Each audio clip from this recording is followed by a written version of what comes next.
Hey everybody, this is Brian, Jeff, Red Dirt Cryptid Investigations. We are headed out to go do a little short little day trip, like a micro day trip.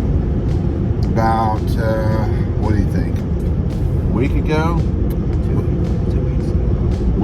2 weeks ago, we had a series of rainstorms that at the time we thought they were pretty substantial, but if you go and you look at the water levels, it doesn't appear that it helped at all. Typical Oklahoma, right? I think the ground just soaked that stuff up. But our thoughts on this is we go out to some of our areas, and we got enough rain that maybe they left some tracks, and it's been a day or two since then, giving those tracks just enough time to dry out where they'd maybe be pretty good casting. And we gave them several days to walk through the mud holes. So we're going to go out to this one particular area, and we're going to go look around. So we'll take you with us. Alright, so here we are. As you can see, there is there's a edge to this. This is actually the location where you may have seen us in the past deploying audio recorders.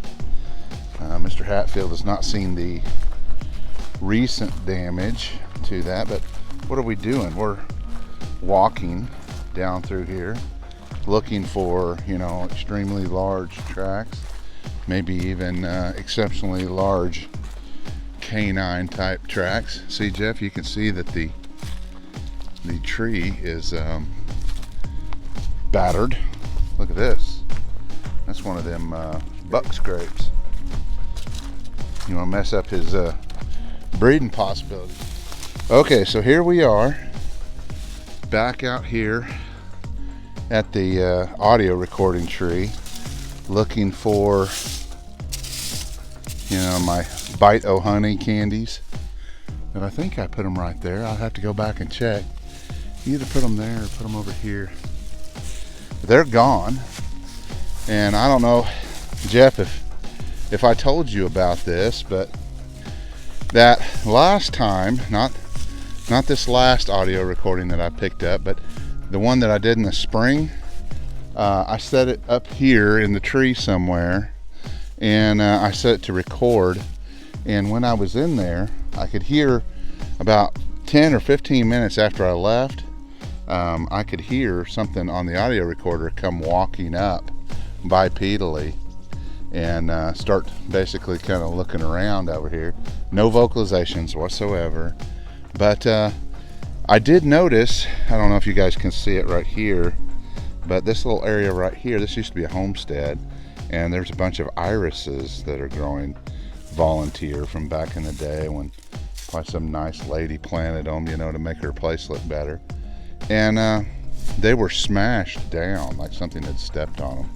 And I thought that was pretty interesting. But anyway, I don't have my audio recorder today because I'm having technical difficulties with my computer program. So we're gonna go back out and we're gonna finish walking. This is the primary reason that came here. See something? Oh, okay. Their old homestead is over there, and there's a cellar and an old well that are super scary. If I was a Squatch, I'd be down in that cellar on stormy days. The well and it's awesome stonework. I'm gonna stay here just in case something grabs him. He's looking down in the hole. I'm here to tell you, it's pretty spooky.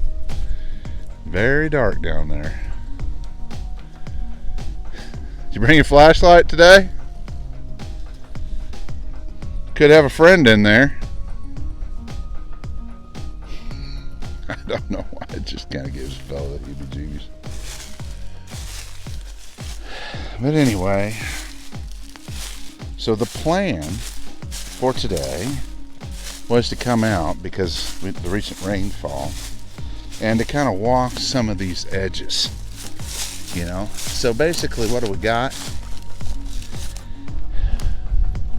You can kind of see right there on the other side of those trees right there is that Clearwater Creek, and that creek is basically what would you call it, boundary, you know. And so you come out here, if anything's traveling from east to west here, it's going to have to come through here. So it did rain about a week ago. You can see there's a big mud hole, and the chances of us finding tracks are better than normal. So you kind of got to choose your timing. Prior to that, everything was dusty and dry, and you know, if there was a track being left, it wasn't going to be a very good one. So anyway, you got to pay attention to the weather. See if Mr. Hatfield gets lost. So this area that we got out to check is an area, oh, there's some more deer scrapes, is an area that we found some extremely deteriorated tracks, what we believe were tracks before. They were right over in here, and they were very large. They definitely would have been a big boy or a big girl, and because there's a narrow point here, and I don't see anything right now. Yeah, but there's I don't remember this trail being here either. Make sure you look for tracks. A lot of deer.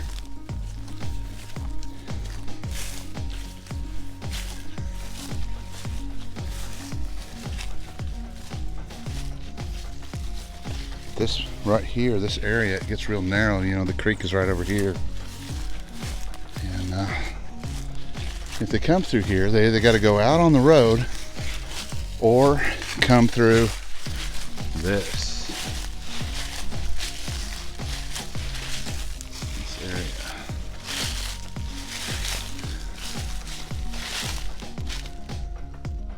See, it gets, if they're going to stay in cover, it gets real narrow right here. Looks like there's a whole bunch of leaf clutter that's come down in there.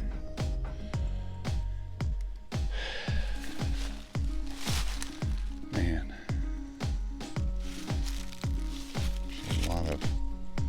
there's still a lot of cover. I don't see any tracks.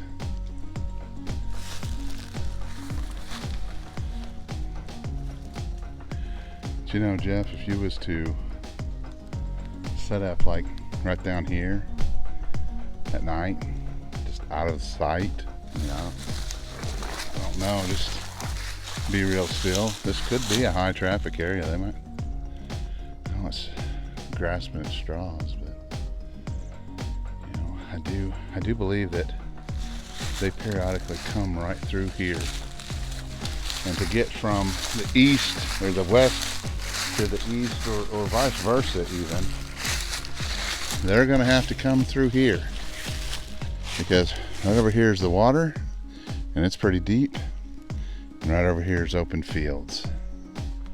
So it almost looks like something's coming through there, but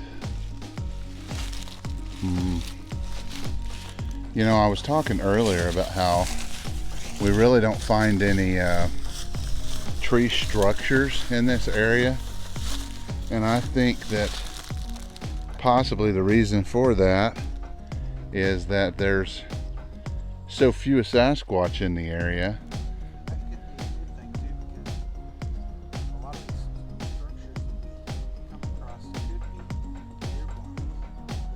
True. Or boundary markers. A lot of people think there's some kind of boundary markers.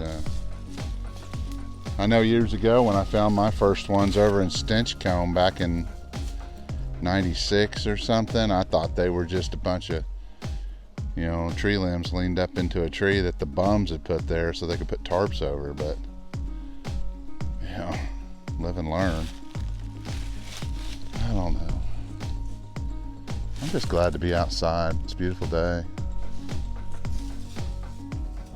If you take a look at the area that we were actually scouting, you can see that there is a narrow area there. If a cryptid wanted to get from point A to point B, he would have to go through the area in red.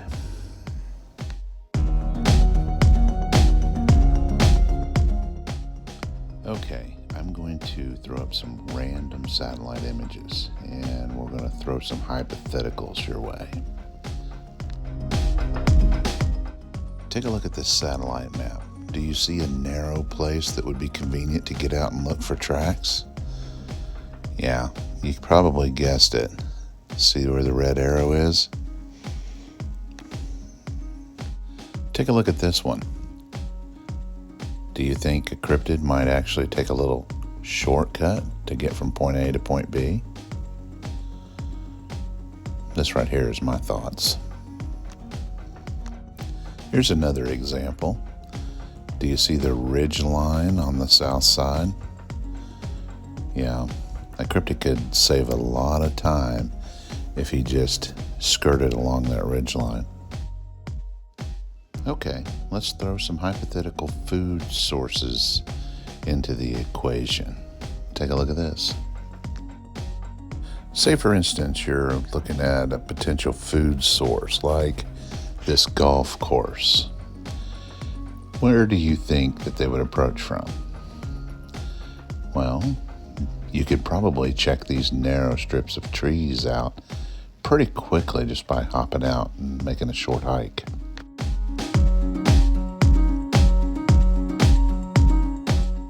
Okay, this is a remote city dump. Pause the video, look at the map, and see if you can figure out where the best place to look would be.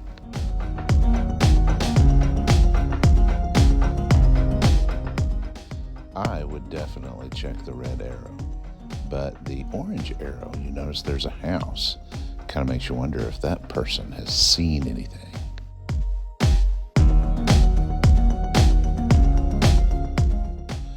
Well, thanks for tuning in for this short video. Just remember to always keep your eyes open. And remember, when you're in the woods, they are the ones that are toying with us. You're not going to outsmart them. Always be respectful.